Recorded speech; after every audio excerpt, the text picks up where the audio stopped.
নবী যিশু খ্রিস্ট এবং নবী মুহাম্মদ এনাদের মধ্যে পার্থক্যটা কি? যিশু খ্রিস্ট মানুষকে শিখিয়েছেন যে কিভাবে জীবন ধারণ করব আর ঈশ্বরের উপাসনা করব। আবার এই একই জিনিস শিখিয়েছেন নবী মুহাম্মদ। যারা যিশু খ্রিস্টকে মেনে চলে ওরা কি সঠিক, নাকি ওদের উচিত নবী মুহাম্মদের নির্দেশগুলো মেনে চলা? আর যিশু খ্রিস্ট আরো একবার যেহেতু এই পৃথিবীতে আসবেন, তাহলে তিনি কি শেষ নবী? বোন খুব সুন্দর প্রশ্ন করেছেন যে নবী যিশু খ্রিস্ট এবং নবী মোহাম্মদ এনাদের মধ্যে পার্থক্য কি। দুজনেই বলেছেন এক ঈশ্বরের ইবাদত করো, তাহলে পার্থক্য কোথায়? আমরা কাকে মানব? আর যিশু খ্রিস্ট আবার পৃথিবীতে আসবেন, তাহলে তিনিই কি শেষ নবী? এই প্রশ্নটার ব্যাপারে যদি বলতে হয় যে যতজন নবী রাসূল আছেন তাদের মধ্যে 5 জনকে সহিহ হাদিস অনুযায়ী বলা হয় সবচেয়ে গুরুত্বপূর্ণ। নবী ইব্রাহিম, নবী নূহ আলাইহিস সালাম, নবী মুসা, নবী ঈসা আর নবী মুহাম্মদ সাল্লাল্লাহু আলাইহি সাল্লাম। তাহলে আমরা যিশু খ্রিস্ট ভাই সাল্লাল্লাহু আলাইহি সাল্লামকে আল্লাহর একজন গুরুত্বপূর্ণ নবী বলে বিশ্বাস করি। প্রশ্নের উত্তর দেওয়ার আগে একটা কথা বলে নিই আমি, যে সেই মুসলিম আসলে মুসলিম না যে যিশু খ্রিস্টকে নবী বলে বিশ্বাস করে না। আমরা মানি তিনি ছিলেন আল্লাহ প্রেরিত একজন নবী ও রাসূল। আমরা মানি যে তিনি ছিলেন মসীহ অর্থাৎ খ্রিস্ট। আমরা মানি যে তিনি অলৌকিকভাবে জন্মেছিলেন কোনো পুরুষের হস্তক্ষেপ ছাড়াই। এখনকার অনেক আধুনিক খ্রিস্টানই এটা বিশ্বাস করে না। আমরা মানি যে তিনি আল্লাহর অনুমতিতে মৃত মানুষকে জীবন দিয়েছেন। আমরা মানি যে তিনি আল্লাহর অনুমতিতে জন্মান্তর কুষ্ঠরোগীদের সুস্থ করেছেন। যে অনেক খ্রিস্টান তারা বলে যে যীশু খ্রিস্ট নিজেকে ঈশ্বর বলে দাবি করেছেন। আর আপনি যদি বাইবেল পড়েন, গোটা বাইবেলে পরিষ্কার করে বলা এমন একটা অনুচ্ছেদও পাবেন না যেখানে যীশু খ্রিস্ট তার নিজের মুখেই বলেছেন যে আমি ঈশ্বর অথবা আমার উপাসনা করো। যদি কোনো খ্রিস্টান একটা অনুচ্ছেদ দেখাতে পারেন যেখানে স্পষ্ট করে বলা হয়েছে, একেবারে পরিষ্কার করে বলা গোটা বাইবেল থেকে, যেখানে যীশু খ্রিস্ট তার নিজের মুখেই বলেছেন যে আমি ঈশ্বর অথবা আমার উপাসনা করো, আমি খ্রিস্টান ধর্ম গ্রহণ করব। সত্যি বলতে বাইবেল পড়লে দেখবেন যীশু খ্রিস্ট তার নিজের মুখে বলেছেন।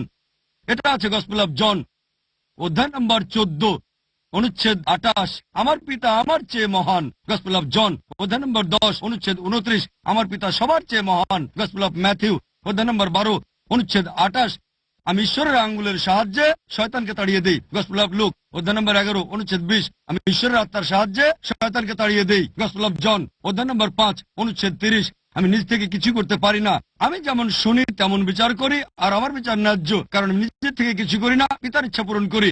যদি কেউ বলে আমি নিজের ইচ্ছা পূরণ করি না, আল্লাহর ইচ্ছা পূরণ করি, সে একজন মুসলিম। তাহলে যীশু খ্রিস্ট ছিলেন একজন মুসলিম, নিজেকে ঈশ্বর দাবি করেননি। তারপর বাইবেলে আছে গসপেল অফ জন অধ্যায় নম্বর 14 অনুচ্ছেদ 24, যিশু বলেছেন যে তোমরা যে কথাগুলো শোনো সেগুলো আমার নয়, আমার পিতার যিনি আমাকে পাঠিয়েছেন।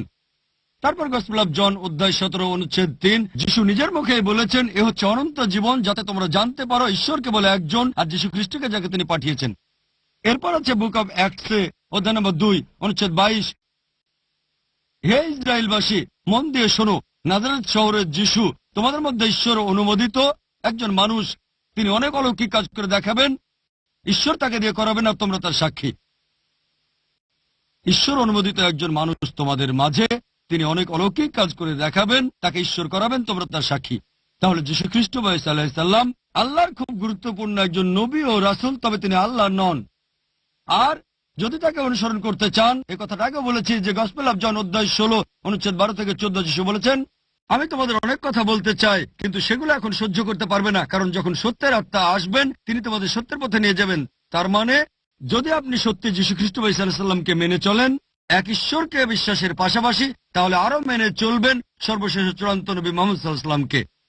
এবার আপনার শেষ প্রশ্নের উত্তরে বলি যে যীশু খ্রিস্ট আবার আসবেন, তাহলে তিনিই তো শেষ নবী। পবিত্র কোরআনে উল্লেখ করা হয়েছে সূরা মাইদা অধ্যায় নম্বর 5 আয়াত 116, যীশু খ্রিস্ট বলছেন আল্লাহ সুবহানাহু ওয়া তাআলাকে যে তুমি সাক্ষী থাকো, আমি কখনোই বলিনি আমার উপাসনা করো, বরং বলেছি আল্লাহর ইবাদত করো, রাব্বি ওয়া রাব্বুকুম, যিনি আমারও তোমাদের প্রভু। এখন যীশু খ্রিস্ট দ্বিতীয়বার আসবেন কেন? তিনি আল্লাহ তাআলার একমাত্র রাসূল, যাকে তার অনুসারীরা ভুল বুঝেছে। তিনি নাকি নিজেকে ঈশ্বর বলে দাবি করেছেন। অন্য সব নবী রাসূল তাদের অনুসারীরা কখনো তাদেরকে ঈশ্বর ভেবে ভুল করেনি। ঈসা আলাইহিস সালাম অথবা যীশু খ্রিস্ট হলেন একমাত্র রাসূল যার অনুসারীরা ভুল করে ভেবেছে যে তিনি নিজেকে ঈশ্বর দাবি করেছেন। এই কারণে দ্বিতীয়বার যখন আসবেন তখন তিনি আসবেন নবী মুহাম্মদ সাল্লাল্লাহু সাল্লামের অনুসারী হিসেবে। কোন নতুন নিয়ম আনবেন না। তিনি আসবেন সাক্ষ্য দিতে যে নিজেকে ঈশ্বর বলেননি। তিনি নতুন কোনো ওহী আনবেন না। ওহী আসা সম্পূর্ণ হয়ে গেছে। কোরআন বলছে সূরা মাইদা অধ্যায় 5 আয়াত 3, আজ আমি তোমাদের দিনকে পূর্ণ করলাম, তোমাদের জন্য ইসলামকে পছন্দ করলাম আর তোমাদের প্রতি অনুগ্রহ সম্পূর্ণ করলাম। নতুন করে কোনো কিছু ইসলামে যোগ বা বিয়োগ করা যাবে না। তাহলে ঈসা আলাইহিস সালাম দ্বিতীয়বার পৃথিবীতে এসে খ্রিস্টানদের বিরুদ্ধে সাক্ষ্য দেবেন যে তিনি বলেননি আমার উপাসনা করো, বলেছেন আল্লাহর ইবাদত করো, তিনি আমারও তোমাদের প্রভু। তাহলে যীশু খ্রিস্ট আবার আসবেন মুহাম্মদ সাল্লাল্লাহু আলাইহি সাল্লামের উম্মত হিসেবে খ্রিস্টানদের বিভিন্ন ভুল ধারণাগুলো দূর করার জন্য। আশা করি উত্তরটা পেয়েছেন।